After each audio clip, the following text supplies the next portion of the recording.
Hello guys, আসসালামু আলাইকুম। সবাই কেমন আছেন? অবশ্যই ভালো আছেন। আল্লাহর রহমতে আপনাদের দোয়ায় অনেক ভালো আছি। তো আজকে বরাবরের মতো আবার একটা বড় ভিডিও নিয়ে চলে আসলাম আপনাদের সাথে শেয়ার করার জন্য। আজকে আমি রান্না করতেছি কুমড়। আসলে আমার প্রিয় খাবারই কুমড়। আসলে আমাদের বাড়িতে একটা কুমড়ের গাছ হয়েছে, অনেকগুলো কুমড় ধরছে। তরকারি কিনে খাই না, এই কুমড় আমরা প্রায় খাইতেই থাকি। এই জন্য কুমড়ের ভিডিও আপনাদের বেশি দেখানো পড়ে গেছে। তো আজকে আবার আমি কুমড়টা অন্য আইটেম করে রান্না করতেছি, কারণ এইভাবে যে আমি রান্না করতেছি এইভাবে সবাই খায় কিনা জানি না। আমি এটা পাকা কুমড় আজকে কাটা নিছি। পাকা কুমড়টা মাছ দিয়ে ভাঙ্গা ভাঙ্গা করে রান্না করব। এক কথায় কেউ কেউ ঘাটিও বলতে পারেন। তো দেখেন, আমার কিন্তু মাছ অল্প, মাত্র 3 চাকা মাছ। আর এই যে মশলা টশলা সবগুলো একবারে কষায় নিছি। নেওয়ার পরে এই যে যেগুলো বাকি আছে এগুলো দিব। দেওয়ার পরে মাছটা একবারে ভাঙ্গা কষায় নিব। এই জন্য মশলাটা কষায় নিয়ে ওর ভিতরে মাছ দিব। কে কে এরকম খাওয়া পছন্দ করেন আর কে কে এইগুলো কুমড় ঘাটি খান অবশ্যই কমেন্টে বলবেন। আর আমার ভিডিওগুলো কেমন লাগছে অবশ্যই কমেন্টে বলবেন। আর দয়া করে আমার ভিডিওটা যারা ইউটিউব থেকে দেখতেছেন অবশ্যই একটা সাবস্ক্রাইব করে রাখবেন। আর যারা ফেসবুক থেকে দেখতেছেন একটা ফলো দিয়ে রাখবেন। আর অবশ্যই এই রান্নাটা শেয়ার করে দিবেন, অন্যকে দেখার একটু সুযোগ করে দিবেন।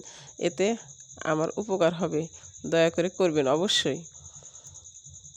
তো গল্প করতেছি আপনাদের সাথে, আর এই যে রান্না করতেছি। আসলে আমি খড়ি দিয়ে রান্না করতেছি। বর্ষাটা এবার অনেক বেশি ছিল, এই জন্য খড়ির ক্রাইসিসটাই বেশি। তো অনেক ধোঁয়ায় আর কষ্ট করে ফোয়ায় রান্না করতেছি। অনেক কষ্ট করে দেখতেছেন তো ধোঁয়া।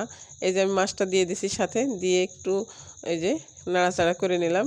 নিয়ে একটু হালকা পানি দিলাম, লেগে যাচ্ছে। তেল তো অত বেশি দেই নাই, তো এই জন্য একটু পানি দিয়ে দিলাম, যে পানির সাথে মাছটা কষে একদম নরম হয়ে যাবে, তখন ভেঙে ফেলবো। এই যে দেখতেছেন তো, এখন ঢেকে দেব, মাছটা ভাপ নিয়ে সিদ্ধ হয়ে যাবে। মাছটা সিদ্ধ হয়ে গেছে, এখন মাছটা ভাঙা করে দিব ছন্নি দিয়ে। এই দেখেন ভেঙে দিচ্ছি। এভাবে ভেঙে দিলে অল্প মাছে তরকারিটা স্বাদ হবে, মাছের ঘ্রাণটা পুরা তরকারিতে লেগে যাবে। আসলে একটা আমি পুরা কুমড় নিয়েছি, আর শীত একটু আছে। পুরা কুমড়টা যদি রান্না করে রাখি 2-3 বারে আমরা খেতে পারবো। আর এক খরচে 2-3 বারে আমি খেতে পারতেছি। আর কুমড়টা যদি কেটে রেখে দিই, আবার মাছ লাগবে, আবার সব কিছু আবারও লাগবে। মাছ ছাড়া কুমড় কিন্তু খাইতে কেমন শুটে লাগে। আর পাকা কুমড় বেশিরভাগ মাছ দিয়ে খেতে হয়। তো এই জন্য আমি একবারে, মাছটা অল্প হলো, একবারে বেশি করে রান্না করতেছি। ভালো লাগবে অবশ্যই। আর আমার কুমড় খেতে অনেক ভালো লাগে। আমি ভাত দিয়ে যতটা খাই তার চেয়ে বেশি কিন্তু খালি মুখেই খাই, আমার ভালো লাগে। আর কুমড়টা রান্না করতে অবশ্যই খেয়াল রাখবেন যে হলুদ মরিচ লবণ একটু কম দিবেন। কুমড়ের তরকারি একটু মিষ্টি হলেই ভালো লাগে, আর হলুদ মরিচ বেশি হয়ে গেলে কিন্তু ভালো লাগবে না খেতে। আর পাকা কুমড়, এই কুমড়টা কিন্তু অনেক ভালো, একটু হালকা টক আছে। এই যে প্রায় আমার রান্নাটা হয়ে গেছে। তো কে কে কুমড় খাওয়া পছন্দ করেন অবশ্যই কমেন্টে আমাকে বলবেন। আর আমার পাশে থাকবেন, ভিডিওটা ভালো করে দেখবেন।